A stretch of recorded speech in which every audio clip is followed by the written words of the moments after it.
এই জিনিসটাকে একটু ম্যাথমেটিক্যালি লিখলাম আর কি, যে হচ্ছে এখানে 0 থেকে infinity J into P of J, আর পি অফ জে মানে হচ্ছে rho to the power J times P of zero. তো পি অফ জিরো সব জায়গায় কমন, আমরা পি অফ জিরো কে বাইরে বের করে ফেলতে পারি। আমরা আরো একটা জিনিসকে বাইরে বের করব একটু দরকারে, দরকারটা হচ্ছে দরকারটা কি ওটা একটু পরে ক্লিয়ার হবে। আমরা জাস্ট একটা রো কে বাইরে বের করি, একটা রো কে যদি বাইরে বের করি তাহলে সামেশনের ভিতরে আমরা কি কি লিখতে পারি?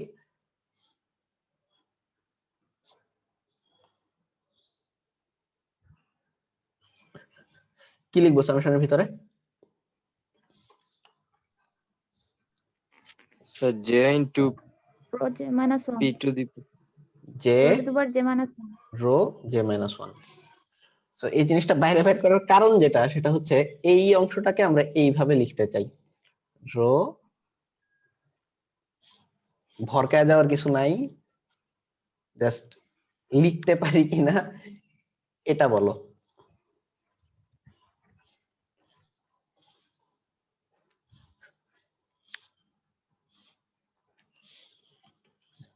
লেখা যায় যে এই rho to the power J কে যদি রো এর সাপেক্ষে ডিফারেন্সিয়েট করি তাহলে এই জিনিসটা আসার কথা।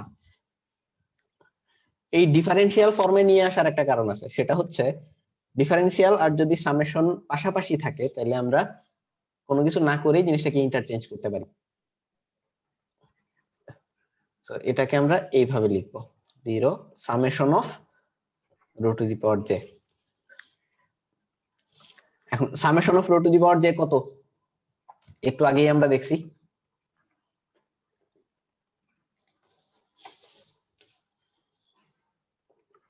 কত summation of rho to the power J?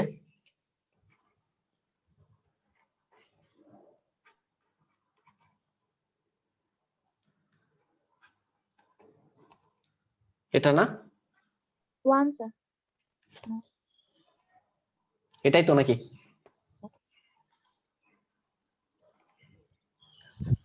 G sir. P0 কত ছিল? P0 আমরা একটু আগে ক্যালকুলেট করছি, P0 হচ্ছে 1 মাইনাস রো, তারপরে আসে আরেকটা রো, তারপরে এই যে একটা ডিফারেন্সিয়াল আমরা বাইর করছিলাম ওই সামেশনের ঝামেলাটা ভাঙার জন্য, এটাকে আবার ব্যাক ক্যালকুলেশন করবো, মানে এই জিনিসটাকে আবার ডিফারেন্সিয়েট করবো, এটাকে আবার ডিফারেন্সিয়েট করলে পাবো হচ্ছে 1 বাই 1 মাইনাস রো স্কয়ার। এই ডিফারেন্সিয়েট করার মানে কি হোপফুলি বুঝতেছো, কারণ এটা মানে হচ্ছে 1 minus rho to the power minus 1, এটাকে ডিফারেন্সিয়েট করলে পাওয়া যাবে minus 1 minus rho to the power minus 2 into ওই 1 মাইনাস রো কে যদি আবার ডিফারেন্সিয়েট করো পাবা মাইনাস 1, তো মাইনাসে মাইনাসে প্লাস হয়ে যাবে আর এখানে থাকবে এটা। আশা করি এই ডিফারেন্সিয়েশন বুঝতেছো। তো আলটিমেটলি থাকতেছে কি, rho divided by 1 minus rho, ঠিক আছে?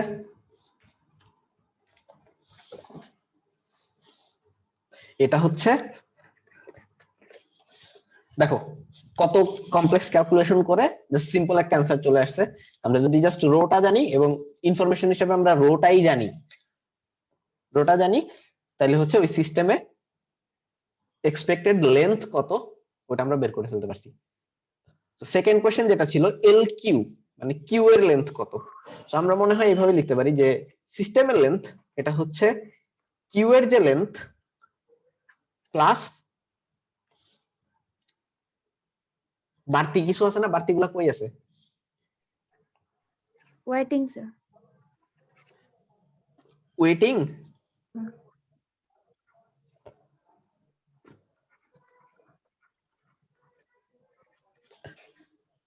সিস্টেমের কিছু যদি কিউতে থাকে বাকিগুলা কই আছে? বাকিগুলা সার্ভিস নিতেছে না?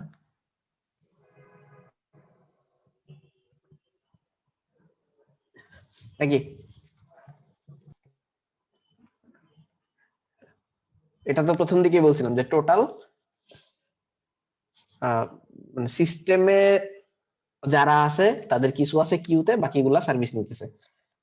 তো কিউ এরটা আমরা বের করতে চাই, তো এই জিনিসটাকে আমরা এইভাবে লিখতেছি যে সিস্টেমেরটা হচ্ছে কিউ তে যতগুলো আছে প্লাস সার্ভিস নিতেছে ওইটার এক্সপেক্টেড নাম্বার কত? সার্ভিস যে নিতেছে ওইটার এক্সপেক্টেড নাম্বার কত বলতে পারবা কেউ?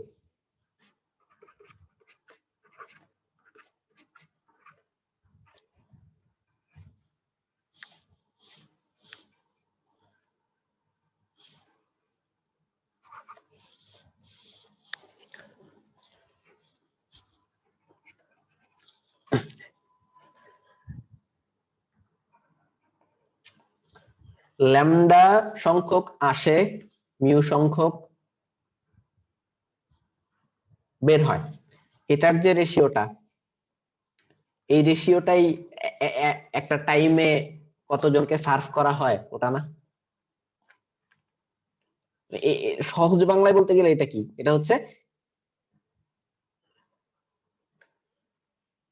একটা টাইমে এভারেজ কতজনকে সার্ভ করা হয় নাকি?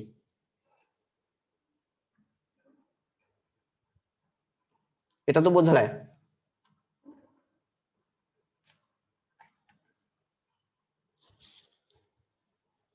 তাই না? এই কথাবার্তা কিছু বলো। Ji sir. So expected number of served people, এটার মানে কি আসলে? এটার মানে তো ওইটাই যে একটা মোমেন্টে এভারেজ কতজনকে সার্ভ করা হয়।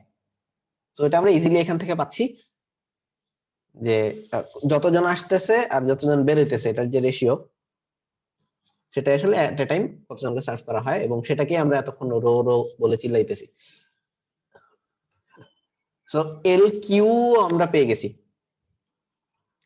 বাকি আছে ডাব্লিউ এস আর ডাব্লিউ কিউ। আমি এক লাইনে লিখে দিতেছি যে এল এস হচ্ছে ল্যামডা ডাব্লিউ এস এবং এল কিউ হচ্ছে ল্যামডা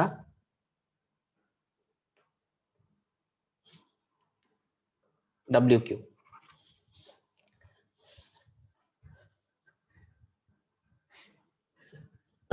এটার কারণটা হচ্ছে ডাব্লিউএস মানে আমরা কি বলতেছি, সিস্টেমে ওয়েটিং টাইম কত, মানে সিস্টেমে ঢোকার পর থেকে সিস্টেম থেকে বের হওয়ার আগ পর্যন্ত যে টাইমটা এভারেজ, সেই টাইমটা বা এক্সপেক্টেড সেই টাইমটা কত।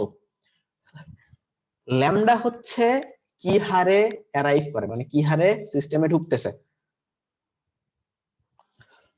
ওইটার সাথে যদি তুমি এক্সপেক্টেড টাইমটা গুণ করো তাইলে সিস্টেমের লেন্থটা পাওয়া যাবে না। তুমি এভাবে চিন্তা করো, সাপোজ তোমার এক্সপেক্টেড ওয়েটিং টাইম হইতেছে সিস্টেমে 2 ঘন্টা সাপোজ, বা 5 ঘন্টা, আর তোমার অ্যারাইভাল রেট হইতেছে অ্যারাইভাল রেট না, মানে ঘন্টায় সাপোজ 3 জন ঢোকে। সো খেয়াল করো, ঘন্টায় তোমার সিস্টেমে ঢোকে 3 জন এবং এক একজন গড়ে 5 ঘন্টা ওয়েট করে সিস্টেম ইন টোটাল সিস্টেমের মধ্যে। তাইলে তুমি যদি র্যান্ডমলি কোনো একটা সময় ঢুকে যদি একটু কাউন্ট করো যে এই মুহূর্তে কতজন আছে সিস্টেমে, so that's a high chance যে তুমি প্রতি ঘন্টায় ঢুকতেছে 3 জন এবং এক একজন ঢুকে 5 ঘন্টা করে বসে আছে, সো তুমি 15 জনের আশেপাশে মানুষজন দেখবে না? এই যে 5 ঘন্টা ধরে যে একজন ওয়েট করতেছে, ওই 5 ঘন্টায় কতজন লোক ঢুকতেছে? আরো 15 জন, তাই না? সো এট এ টাইম ওইটার আশেপাশে মানুষজন দেখবা, রাইট? এখন প্রশ্ন করতে পারো, আমি যদি অনেকক্ষণ পরে ঢুকি লাইনে, মানে জিনিসটা তো এমন যে আস্তে আস্তে লাইন শুরু হওয়ার পর থেকে মানুষজন আসতে থাকবে, অ্যারাইভাল একটা রেট আছে, ওই রেটে আসতে থাকবে, সো মানুষজন আস্তে আস্তে বাড়তে থাকবে।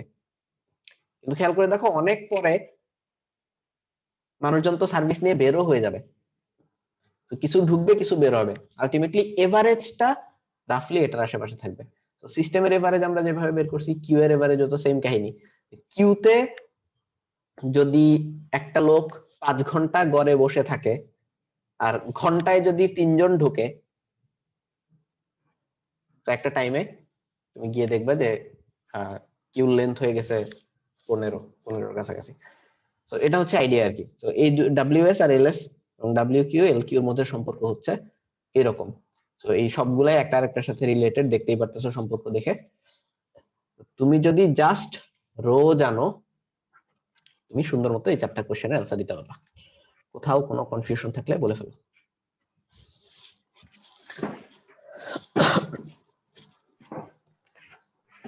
স্যার বলো। স্যার পরীক্ষা কি পুরো ডেরাইভেশন তো আসতে পারে স্যার? হোপফুলি নট, পুরাটা আহ, হয়তো দিব না, পার্শিয়াল কিছু থাকতে পারে। সাপোজ এখানে আহ,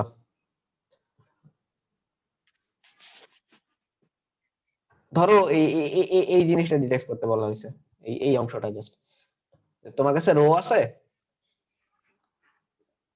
তুমি এলএস টা বের করো, বা এখানে ধরো ম্যাথস দেওয়া হইলো, ডিরাইভেশন না দিয়ে ম্যাথই দিয়ে দেওয়া হইলো, যে একটা আহ, এই টাইপের সিস্টেমে, মানে ইনফিনাইট কিউ লেন্থ আর সিঙ্গেল সার্ভার সিস্টেমে অ্যারাইভাল রেট হচ্ছে এত, সার্ভিস রেট হচ্ছে এত, তাহলে এক্সপেক্টেড কিউ লেন্থ কত বা এক্সপেক্টেড সার্ভিস লেন্থ কত। বুঝতে পারছো? যদি ম্যাথ দেওয়া হয় তাহলে তো তুমি ফর্মুলা ইউজ করে করতেই পারবা, আর যদি জাস্ট এই জিনিসটা ডিরাইভ করতে বলা হয়, একটা জিনিস তখন ডিরাইভ করে দিলা, অথবা প্রথম দিকের কোনো একটা অংশ দেওয়া হলো। মানে পুরো জিনিসটা দেখে রাখো, বাট এক্সামে পুরো জিনিসটা একসাথে ডিরাইভ করতে দেওয়া হবে না, একটু নিশ্চিন্ত থাকো আর কি। কারণ প্রসেসটা তো লেন্দি। জি স্যার।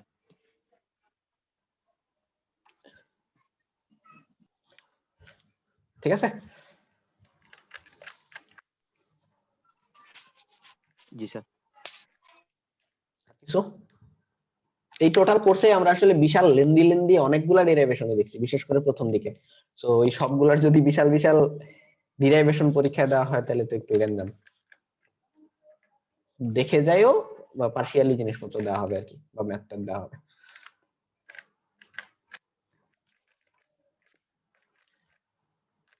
কোনো কোশ্চেন থাকলে বলে ফেলো।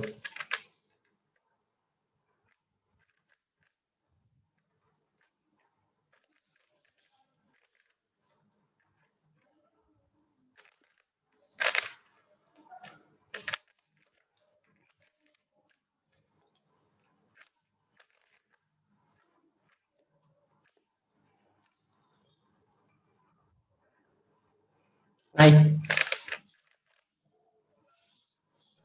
না স্যার। ওকে, যদি না থাকে তাহলে শেষ করি। Ji sir. Okay, thank you so much ধৈর্য ধরে এত থাকার জন্য। হোপফুলি আমি সুন আর একটা ডেট দিব নেক্সট ক্লাসের জন্য। ঠিক আছে, শেষ করতেছি তাহলে। আচ্ছা স্যার। আসসালামু আসসালামু আলাইকুম। ওয়ালাইকুম আসসালাম।